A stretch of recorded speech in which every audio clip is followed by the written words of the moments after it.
মুক্তিযুদ্ধের যারা বিরুদ্ধে ছিল সেই বিরুদ্ধের পার্টিকে আজকে ব্যান করলে এটা মহাপাপ হয়ে যাবে, এটা যদি আপনি মনে করেন, সেটা আপনি মনে করতে পারেন, আপনার কাছে মহাপাপ, আমার কাছে পুণ্য। Jamaat, Shibir, total arm forces with BNP, arm forces, মনে হচ্ছে এরা ক্যাডার ভিত্তিক সংগঠন। আপনি কি জানেন সাইনবোর্ডে সেখানে র্যাব গিয়েছে, পুলিশ গিয়েছে, ব্যাক বাই আর্মি, তারপরেও 4 দিন লেগেছে অপসারণ করতে। ওরা ওখান থেকে যুদ্ধ করতেছিল, গুলি করতেছিল, ওই গুলিতে মারা গেছে বহু বহু বহু মাস মারা গেছে, সাধারণ মানুষ মারা গেছে, আপনি সবজিওয়ালা মারা গেছে, ওর গুলিতে মারা গেছে। শুনে আসি আহমেদ হাসানের কাছে, যেটি আপনি উল্লেখ করেছেন যে দৃষ্টি সরানোর জন্য এরকম একটি সিদ্ধান্ত, এটা প্রকারান্তরে জামাতকে সমর্থন করা, বুঝছেন? এটা কিন্তু পরোক্ষভাবে জামাতকে সমর্থন করা। ভাই যেটা বলেছেন কেন 52 বছর আগে হলো না, উনি হয়তো ইতিহাসের সেই জায়গায় যাননি যে স্বাধীন হওয়ার পরে বঙ্গবন্ধু ধর্মভিত্তিক রাজনীতিকে বন্ধ করে দিয়েছিলেন, জামাত ব্যান্ড ছিল। এই জামাত আবার আত্মা ফিরে আসলো কে ফিরিয়ে আনছে? কখন? বঙ্গবন্ধুকে হত্যা করার পরে আবার জামাত রিভাইভ হলো, গোলাম আজমকে নাগরিকত্ব দেওয়া হলো। এটা কে করেছে? জিয়াউর রহমান করেছে, বেগম জিয়া করেছে, বিএনপি করেছে, তাদের ফ্রেন্ড বানিয়েছে, রাজাকার শাহজিজকে প্রধানমন্ত্রী করেছে কে? জিয়াউর রহমান। সুতরাং আপনি জানা উচিত যে বঙ্গবন্ধু এগুলো ব্যান্ড করে দিয়েছিলেন। আপনি জানেন না হিটলারের নাৎসি পার্টি ব্যান্ড কিন্তু এখনও আছে, জার্মানের নাৎসি পার্টি রিভাইভ কিন্তু হয় নাই।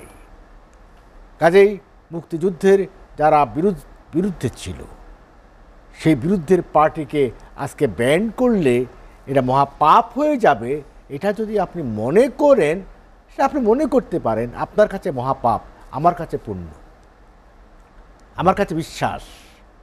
আপনি বলছেন যুদ্ধের মাঠে যারা জীবন দিয়েছে তাদের সংখ্যা, হ্যাঁ তাদের সংখ্যা হবে। প্রধানমন্ত্রীর বক্তব্য আপনি শুনেছেন যে মাননীয় প্রধানমন্ত্রী বলেছেন প্রতিটি হত্যার তদন্ত করে বিচার করা হবে। এমনকি রংপুরে যে ছেলেটা মারা গিয়েছিল তার মা আজকে বাপ আজকে এসেছে গণভবনে, তাকে জড়িয়ে ধরেছেন এবং সেই হত্যারও বিচার হবে। এবং আপনি কি জানেন না যে 3 জন পুলিশকে হত্যা করা হয়েছে এবং ঝুলিয়ে রাখা হয়েছে, মেরে এখানে ঝুলিয়ে রাখা হয়েছে। আপনি 1100 থেকে 1200 পুলিশ ইনজুর্ড অবস্থা আছে, এরা কি আর ফিরে আসতে পারবে কি না? পঙ্গুত্ব জীবনযাপন করতে হবে। তাহলে এই যে হত্যাগুলো হয়েছে, এই হত্যাগুলো কে করেছে?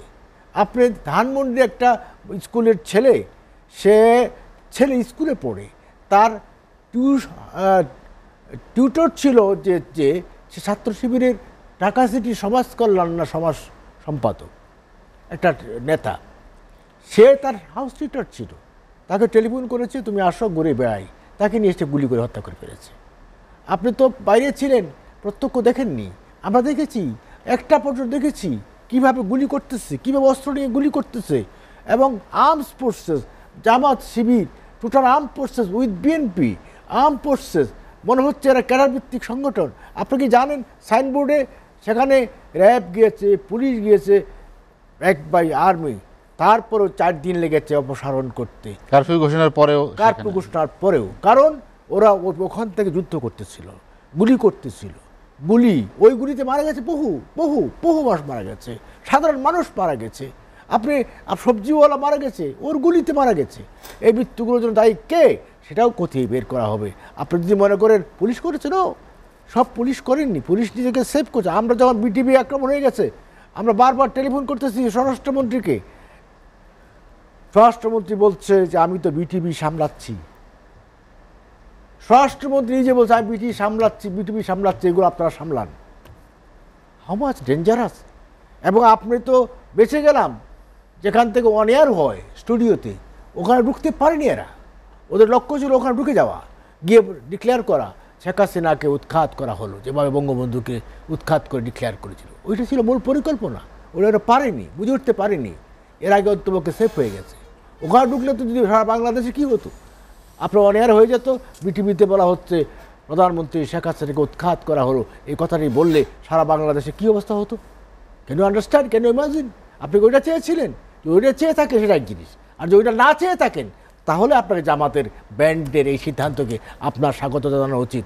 মুক্তিযোদ্ধার সন্তান, সে বলছে আজকে কি বলছে, কি শুনছি তার কণ্ঠে, ভাই মুক্তিযোদ্ধার সন্তান, অনেক সন্তানও বিচ্যুত হয়ে গেছে, অনেক সন্তান এখন রাজাকার হয়ে গেছে, বুঝছেন, রাজাকারের লাইন ধরছে, মুক্তিযুদ্ধের লাইনে নাই, অনেক সন্তান হয়ে গেছে, অনেক মুক্তিযোদ্ধা আজকে বিএনপি করে, জামাত করে। দেশের শতকরা 99% স্বাধীনতাকে সমর্থন করেছিল। কাজেই জাতীয় পার্টির চন্দ্র সাহেব আজকে এটা কি করলো, তাতেই আরে ভাই শেষ পর্যন্ত আপনি অপোজিশনে আছেন, পার্লামেন্টেও যাবেন, নির্বাচনেও আসবেন, আপনি কোথায় যাবেন? এরশাদ সাহেব আপনার পার্টিকে কোন পথে রেখে গেছে? এরশাদ সাহেব কি আপনার পার্টিকে জামাতের লাইনে রেখে গেছে? রেখে যায়নি। আপনি যদি জামাতের লাইনে যেতে চান, এরশাদ সাহেবের রক্তের সাথে আর বেইমানি করবেন। এরশাদ সাহেব পার্টি রেখে গেছে মুক্তিযুদ্ধের ধারায়। এরশাদ সাহেব কোথায়, কাদের সাহেব কি এক জিনিস হলো? এরশাদ সাহেব তো জেনারেল ছিলেন, উনি তো রাজনীতি করে পার্টিতে পাওয়ারে আসেননি, এটা বুঝে নিতে হবে আপনাকে।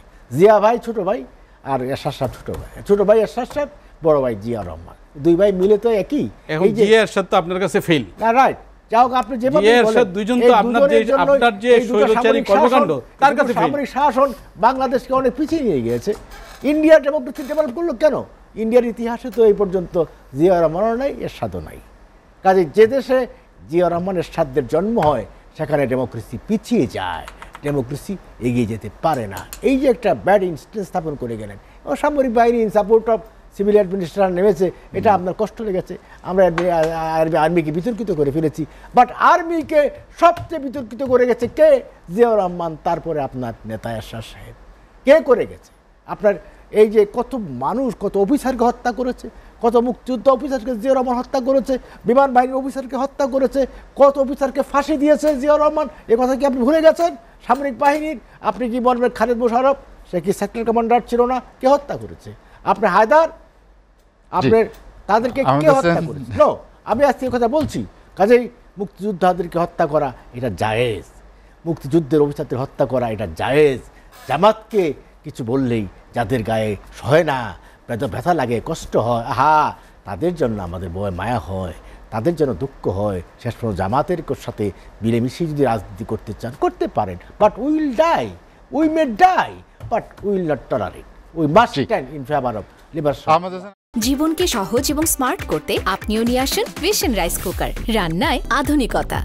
আহমেদ হোসেন, যেটি নিয়ে আলোচনা করছিলাম, রৌনক ভাই একটা কথা বলেছেন, স্ট্রং অপোজিশন তো আমরা তৈরি করেছি জাতীয় পার্টিকে ইন পার্লামেন্ট, চেষ্টা করে তো হলো না, হয়েছে না? স্ট্রং অপোজিশন হয়েছে, দেখেন না কি ভাষায় কথা বলছে। যে শব্দটা উচ্চারণ করা উচিত, এই আহমেদ ভাই, যে শব্দটা উচ্চারণ করা উচিত আমি করব না।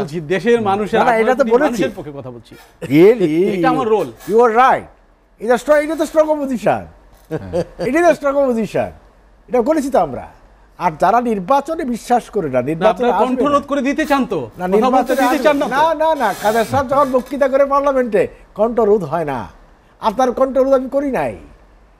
যখন যেখানে ডিফারেন্সের ওপিনিয়ন হয়, সেখানে আমি আমার ওপিনিয়ন দিই। এখন একটা কথা হলো যে বাংলাদেশে যেটা বললেন যে জামাত, আমি যাত্রাবাড়ির যারা সাইনবোর্ডে যারা এসেছে তারা লোকাল পিপুল না, বাহির থেকে এসেছে। কমপক্ষে বাহির থেকে দেখবেন সাতক্ষীরা জামাত পেইট সব ঢাকায় চলে আসছে, নোয়াখালী, লক্ষ্মীপুর জামাত সব এখানে, বিএনপি সব এখানে চলে আসছে, মানে বাহির থেকে সব এখানে ঢাকায় চলে আসছে। এই যে মানুষ সব বাহিরের, এবং তারা প্রিপেয়ার্ড হয়ে আসছে, প্ল্যানিং হয়ে আসছে, সব ধরনের প্রস্তুতি নিয়ে আসছে। আপনি আসতে দিলেন কেন? তারা কিভাবে আসলো? 5 দিন 7 দিন 10 দিন রাস্তায় ফেলে রাখলেন। এই যে আমরা আসতে দিলাম, এটাই ডেমোক্রেসি। যে বাধা দিলাম না, এটা ডেমোক্রেসি না, এটা আপনার দুর্বলতা, আপনার দেশ পরিচালনার দুর্বলতা, দেশ পরিচালনার দুর্বলতা। দিলেও ব্যর্থতা, আমার দুর্বলতা না দিলে আমি পার্টি, আমার রুলিং পার্টির হাসলে গেলেও দোষ, কাঁদতে গেলেও দোষ, এটা আপনারা সমালোচনা করবেনই। তারপরেও এটা বুঝতে হবে যে আমরা সুযোগ দিয়েছি, তার ডেমোক্রেসি কথা বলবে, বলুক, নো প্রবলেম। এই যে ফখরুল সাহেব কথা বলছে, আমরা তো কিছু বলছি না। বাট অ্যানার্কিজম যখন হবে, অ্যানার্কিজমকে কেউ সাপোর্ট করে না। ইভেন ইউএসএ কিন্তু কন্ডেম করেছে, এমনকি ইউরোপিয়ান কান্ট্রিগুলো কন্ডেম করেছে, এমনকি ফ্রান্সের রাষ্ট্রদূত কালকে প্রধানমন্ত্রীর কাছে দেখা করে কন্ডেম করেছে।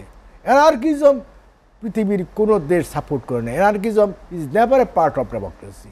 উই ক্যান ডিবেট, এমনকি আমরা দুইজন উত্তেজিত হয়ে কথাও বলতে পারি, এটাও ডেমোক্রেসির অংশ। পার্লামেন্টেও হয়, কে হয় না? পার্লামেন্টেও, এবং এই যে লোকসভায় হচ্ছে, কি আপনার রাহুল গান্ধী কিভাবে কথা বলছে, জুকিং করে কথা বলছে, তাই না? সেখানে হচ্ছে এটি ডেমোক্রেসির পার্ট, গণতন্ত্রের পার্ট। কাজে গণতন্ত্রে যেমন তর্ক বিতর্ক আছে, গণতন্ত্রে আবার হাতাহাতি হয়ে যায় পার্লামেন্টে, হয় না? জাপানের পার্লামেন্টে হাতাহাতি হয়ে যায়, কাজেই সেগুলো হয়। তারপরে anarchism is never a part of democracy. কাজেই সন্ত্রাস দিয়ে কখনো ডেমোক্রেসি পরিপুষ্ট হয় না। আপনার পৃথিবী পুড়িয়ে, আপনার এই মেট্রো রেল পুড়িয়ে, আপনার এলিভেটর এক্সপ্রেস পুড়িয়ে, আমার স্থাপনা পুড়িয়ে, এই রাষ্ট্রকে ধ্বংস করে আপনি কখনো গণতন্ত্র আনতে পারবেন না। আগে বললেন আপনার ছাত্রদের দাবি দেওয়া পূরণ হয়ে গেছে, এখন কোন কি 9 দফা, পরে করবেন 1 দফা। আমরা বুঝি না এগুলো, আমরা কি শিখি নাই রাজনীতি? 9 দফা দিচ্ছেন, 9 দফার পরে করবেন 1 দফা, এটা সব বুঝি আমরা। সব কিছুর জন্য প্রস্তুত আছি, কিন্তু আমাকে মেরে ফেলবেন তাও রাজি আছি এইভাবে না, লড়াই করে মরে যাব, সারেন্ডার করব না। আমি নেয়াজি হব না, নেয়াজির মতো হাত তুলে সারেন্ডার করে মরতে পারবো না। কুত্তার মতো 100 বছর বাঁচার স্বপ্ন আমাদের নাই, পরিষ্কার কথা। আমরা মরে যাব, তারপরেও জামাত, শিবির, রাজাকার, আলবদর, বিএনপির কাছে আমরা সারেন্ডার করে মরতে চাই না।